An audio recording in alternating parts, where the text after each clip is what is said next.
Assalamualaikum warahmatullahi wabarakatuh. Selamat pagi anak-anak. Bagaimana kabarnya? Mudah-mudahan kita semua ada dalam keadaan sehat walafiat dan ada dalam lindungannya. Pada pembelajaran PPKN sebelumnya kita sudah membahas tentang peran lembaga penegak hukum dalam menjamin keadilan dan kedamaian.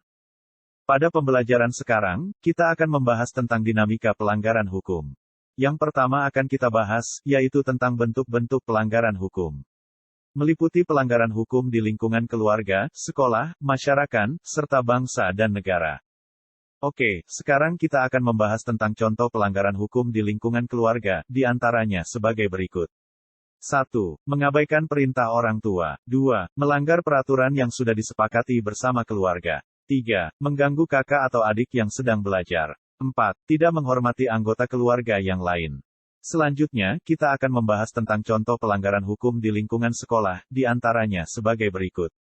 1. Terlambat datang ke sekolah. 2. Tidak mengerjakan pekerjaan rumah. 3. Menyontek ketika ulangan. 4. Berpakaian yang tidak sesuai dengan aturan yang berlaku di sekolah. Berikutnya, contoh pelanggaran hukum di lingkungan masyarakat, di antaranya sebagai berikut.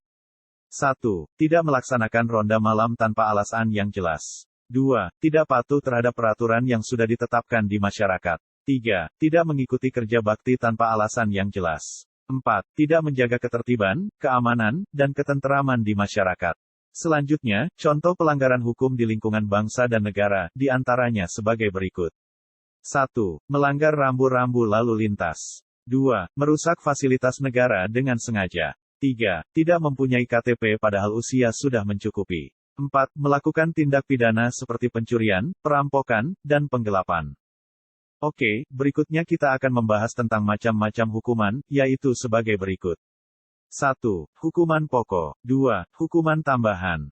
Hukuman pokok, terdiri dari 1. Hukuman mati. 2. Hukuman penjara. 3. Hukuman kurungan. 4. Hukuman denda. Berikutnya, hukuman tambahan, terdiri dari 1. Pencabutan hak-hak tertentu. 2. Perampasan barang-barang tertentu. 3. Pengumuman keputusan hakim. Oke, selanjutnya kita akan membahas tentang partisipasi masyarakat dalam perlindungan dan penegakan hukum.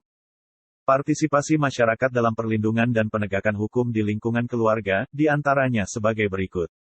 1. Menjaga nama baik keluarga. 2. Mematuhi perintah orang tua. 3. Melaksanakan aturan yang dibuat dan disepakati keluarga. 4. Menghormati anggota keluarga yang lain. Berikutnya, partisipasi masyarakat dalam perlindungan dan penegakan hukum di lingkungan sekolah, di antaranya sebagai berikut. 1. Memakai pakaian seragam yang telah ditentukan. 2. Melindungi teman dari perbuatan perundungan, bullying. 3. Mematuhi tata tertib sekolah. 4. Tidak mencontek ketika sedang ulangan.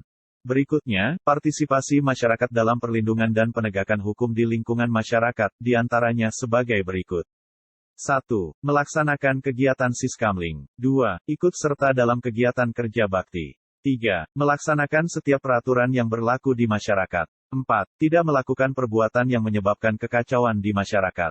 Berikutnya, partisipasi masyarakat dalam perlindungan dan penegakan hukum di lingkungan bangsa dan negara, di antaranya sebagai berikut. 1. Menaati rambu-rambu lalu lintas. 2. Memiliki kartu tanda penduduk. 3. Mematuhi peraturan perundang-undangan yang berlaku. 4. Mempunyai surat izin mengemudi ketika mengendarai kendaraan. Demikian pembahasan materi pembelajaran PPKN tentang dinamika pelanggaran hukum. Mudah-mudahan bermanfaat bagi kita semua. Wassalamualaikum warahmatullahi wabarakatuh.